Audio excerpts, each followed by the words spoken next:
Hello दोस्तों, नमस्कार। मैं डॉक्टर अनिल कुशवाहा। दोस्तों, आज फिर मैं अपनी नेक्स्ट कड़ी लेकर आया हूं, जो मैं आपको केवीएस, एनबीएस और UP PGT, TGT, Rajasthan DSSB तथा झारखंड पीजीटी, टीजीटी का जो पेपर हम सॉल्व करा रहे थे, 2008 से लेकर 2017 तक के जो बीच के पेपर हैं वो सॉल्व करा रहे थे।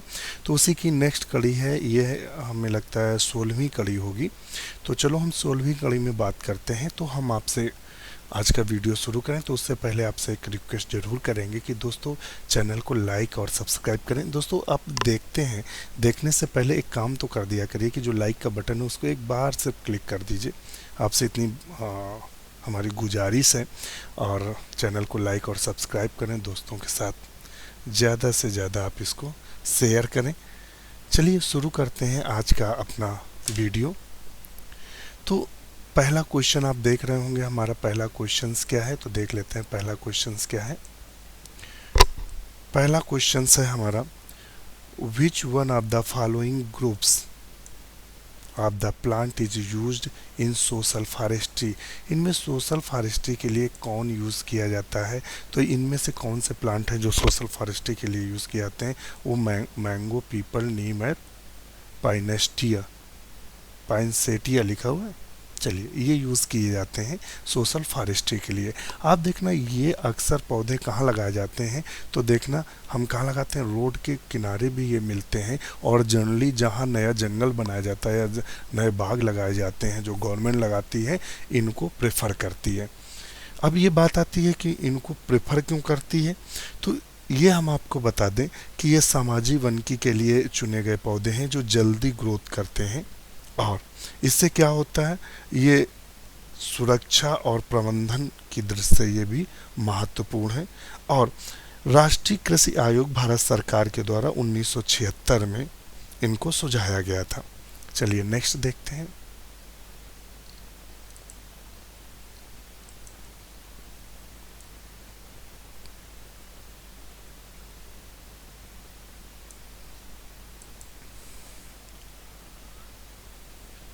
In the statement, isotope is a duplicate specimen of the X from the same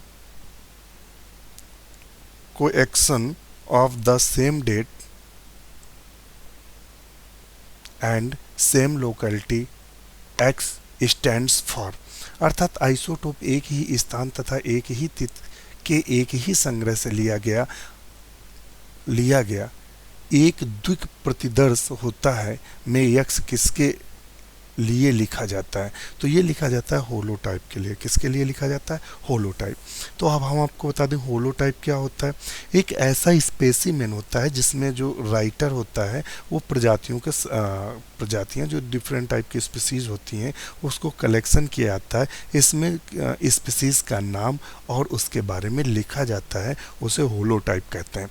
चलिए हम आपको होलोटाइप के साथ साथ एक आपको आइसोटाइप भी बता दें। आइसोटाइप किसे कहते हैं? ये होलोटाइप का डुप्लीकेट स्पेसिमेन होता है जिसे हम आइसोटाइप कहते हैं। और देख लीजिए, यहाँ चूंकि पैराटाइप दिया है तो चूंकि पैराटाइप भी आपको हम बता देते हैं। चलो, ये पैराटाइप है, अब ये देख लीजिएगा। पैराटाइप एक ऐसा स्पेसिमेन होता है जिसमें टैक्सॉन का ओरिजिनल डिस्क्रिप्शन होता है। किसका? टैक्सॉन का ओरिजिनल डिस्क्रिप्शन होता है। चलो, नियोटाइप हम आपको बता दें। नियोटाइप क्या होता है? ये स्पेसिमेन बाद में रिसर्चर के द्वारा होलोटाइप की जगह प्रस्तुत किया जाता है। ध्यान रखिएगा, फिर से सुन लीजिएगा कि जो नियोटाइप होता है, नियोटाइप कहाँ लिखा है? ये तो नियोटाइप क्या होता है? ये स्पेसिमेन बाद में जो डिफरेंट टाइप के जो रिसर्चर्स होते हैं या जो रिसर्च करते हैं उनके द्वारा होलोटाइप की जगह इसको यूज किया जाता है। चलो हम आपको बता दें टोपोटाइप क्या होता है। टोटो लिखा है, ये गलत लिखा हुआ है, ये हमारा सही है टोपोटाइप। टोपोटाइप क्या होता है? ऐसा स्पेसिमेन जिसमें प्लांट कलेक्ट किए जाते हैं। तो आपको समझ में आ गया होगा मेरे हिसाब से दोस्तों। ये आपको हमने चारों बता दिए हैं जिससे आप इनको ना भूलें। चलिए नेक्स्ट देखते हैं। नेक्स्ट क्वेश्चन हमारा क्या है?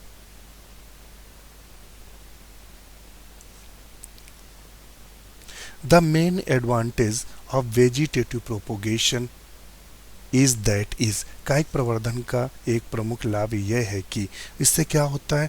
Produce genetically uniform progeny.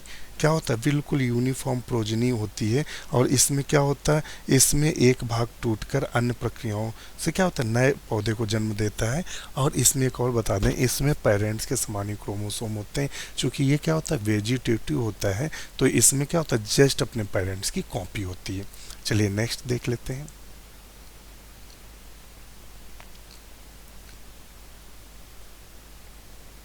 Question है, match list first plant hormone with list second typical physiological effect. चलो इसकी मैच लिस्ट देख लेते हैं।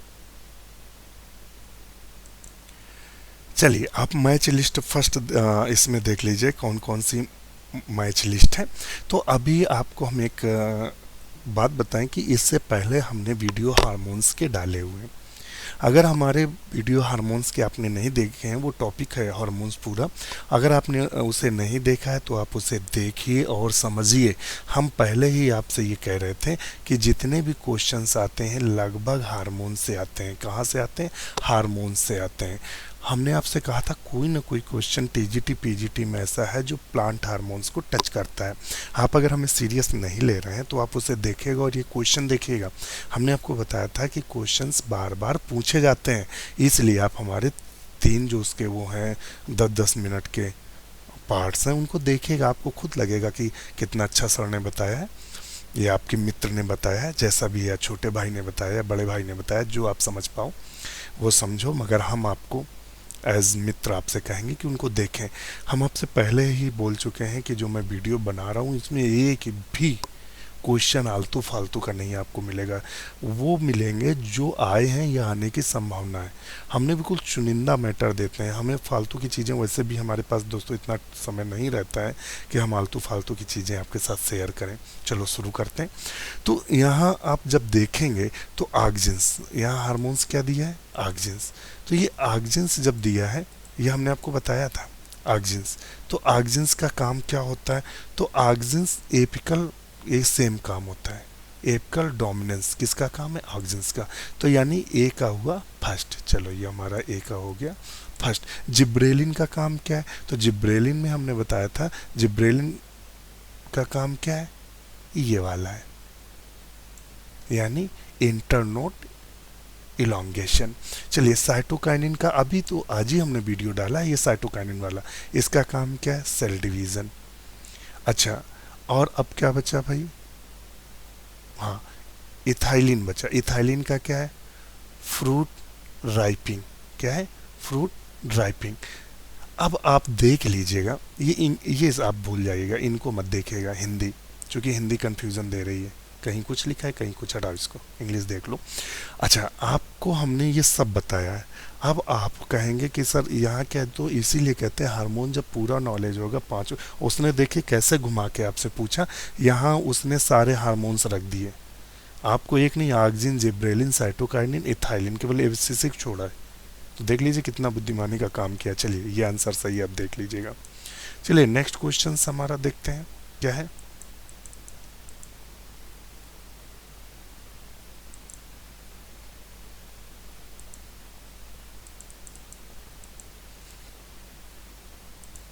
चलिए नेक्स्ट क्वेश्चन हम देखते हैं फटाफट।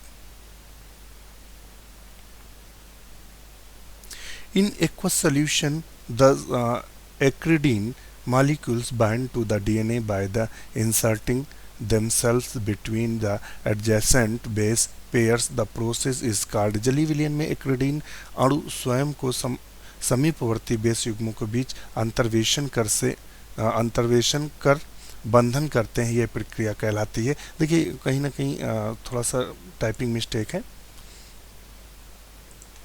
चलिए, तो यहाँ क्या कहलाता है, म्यूटेशन। यहाँ हमारा क्या है, म्यूटेशन। ये देखिए, देख लेते हैं क्या है, म्यूटेशन। ये हमारा है म्यूटेशन। चलिए, ये इसमें म्यूटेशन की बात कर रहा है। नेक्स्ट क्वेश्चन है, the match list discovery and second scientist की बात कर रहा है। तो देख लेते हैं क्या है।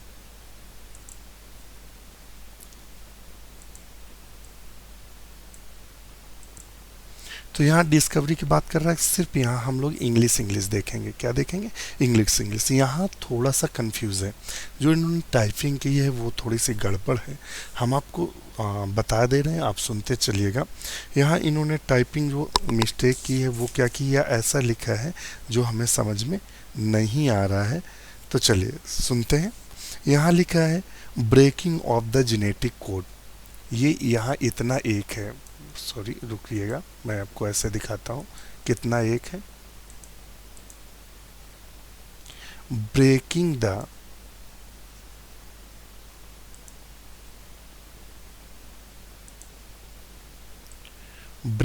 द जेनेटिक कोड, एक तो ये है। दूसरा है synthesis of an artificial gene. Synthesis of an artificial gene, ये एक है। दूसरा यहाँ जो दिया हुआ है क्या है, हाँ सी नंबर दिया हुआ है। सी नंबर पे क्या दिया हुआ है, DNA and DNA RNA hybridization. तो ये डीएनए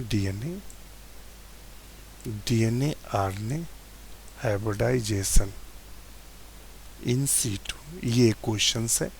नेक्स्ट है फिनोमिना ऑफ ट्रांसडक्शन, ये क्वेश्चन है। देखिएगा कितना गड़बड़ है यहाँ, आप धीरे से समझिएगा।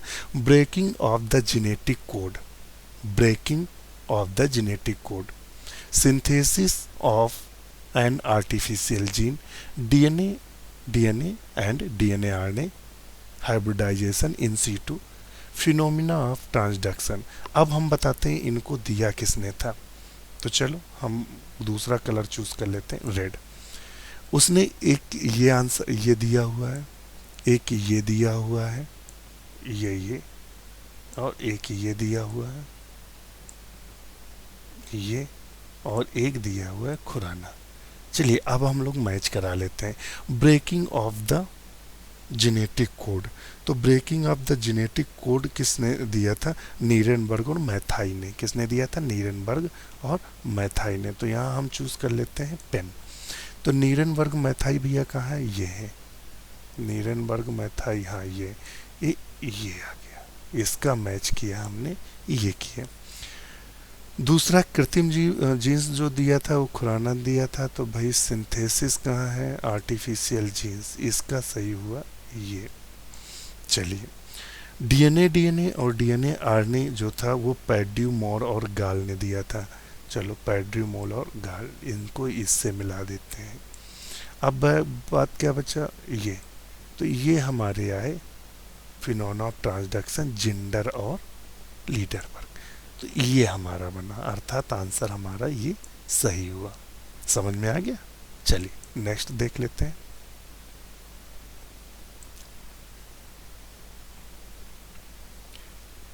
In which one of the following the plant species can self-pollination never occur either naturally or artificially? तो देखिए कैरिका पपाया, जिसे आप लोग पपीता बोलते हैं, क्या बोलते हैं, पपीता। ये क्योंकि इसमें मेल और फीमेल दोनों अलग होते हैं, और इनमें मेल और फीमेल अलग होने के कारण इनमें किसी भी प्रकार ना तो स्वपरागण कराया जा सकता है और ना तो इनमें आर्टिफिशियल पॉलिनेशन कराया जा सकता है। ध्यान रखिएगा, इनमें दोनों नहीं कराया सकता। बहुत अच्छा क्वेश्चन है ये आपके लिए। चलिए नेक्स्ट देखते हैं। अच्छा, इसमें से जो जीमेज है ये है, गोसोपियम है ये, इनमें क्या होता है, इनमें प्राकृतिक और कृत्रिम और स्वपरागण सब कराया जा सकता है। चलिए नेक्स्ट देख लेते हैं। वीडियो लंबा खिंच रहा है भैया, इसको जल्दी जल्दी निपटाते हैं। अच्छा,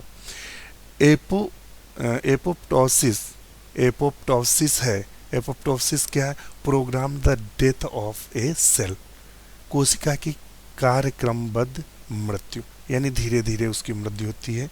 इसमें होता क्या है, इसमें होता है कि कोशिकाएं धीरे धीरे मरती रहती हैं। चलिए नेक्स्ट देख लेते हैं। नेक्स्ट हमारा क्वेश्चन क्या है, तो नेक्स्ट क्वेश्चन हम देख लेते हैं। नेक्स्ट क्वेश्चन क्या है, which one of the following fungi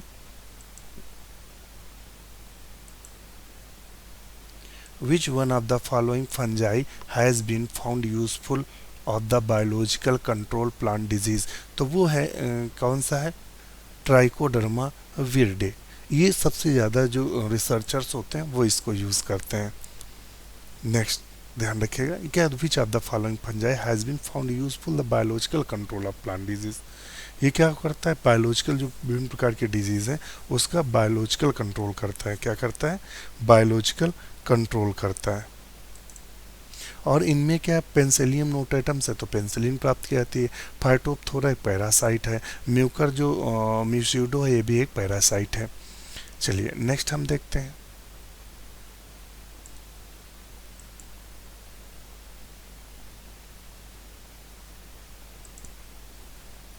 next question हमारा क्या है, नेक्स्ट है which one of the following human activities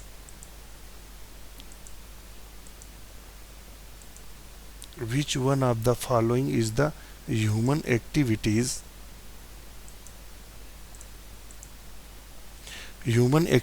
would cause least damage of the ecosystem. कहता है सबसे कम इसमें इकोसिस्टम को डैमेज कौन करता है, तो वो कौन करता है, ऑर्गेनिक फार्मिंग। कौन करता है, ऑर्गेनिक फार्मिंग करता है। चलिए, और ये शिफ्टिंग एग्रीकल्चर क्या होता है ये भी बहुत पूछा जाता है।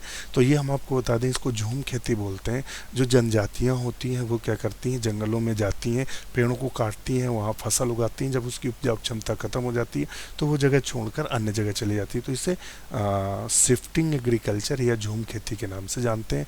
शहरी प्रसार यानी अर्बन एक्सपेंशन में क्या होता है, नए नए शहरों का बनना। Cultivation of genetically engineer plant, उससे क्या होता है, मूल जो प्लांट्स का जेनेटिक मटेरियल होता है वो डिस्ट्रॉय हो जाता है, वो इकोसिस्टम को डैमेज करता है।